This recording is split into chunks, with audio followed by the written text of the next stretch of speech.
A dialect is a language variety that is distinguished by its vocabulary, grammar, and pronunciation that changes depending on the region and where it is spoken. Like all languages, Spanish dialects vary from country to country, with many of these having their own differences that make them distinguishable.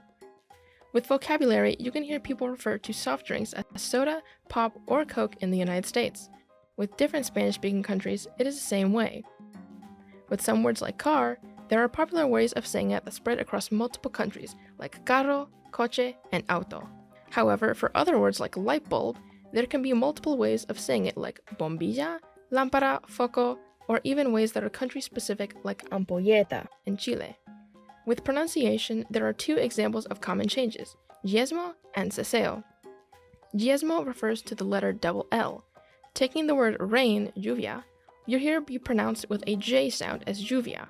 However, in other places, it can be said with a Y sound such as lluvia, and in Argentina and Uruguay, it's pronounced with a SH sound as lluvia. Ceseo is similar with the letter C or S. If we take a common word like house, in some regions it will be said with a S sound to sound like casa, while in others it may have a TH sound to sound like caza. With grammar, one of the most knowledgeable changes is the use of pronouns. Typically, pronouns each have their own ways of being used. However, in some countries, they can be interchangeable or even not used at all, like the use or lack of vosotros across different countries. Another example is the adaptation of English words into the Spanish language.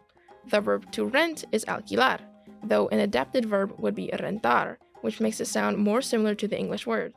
This is typically found in Latin American Spanish rather than European Spanish, however, it is still something that impacts a dialect just as much as everything else.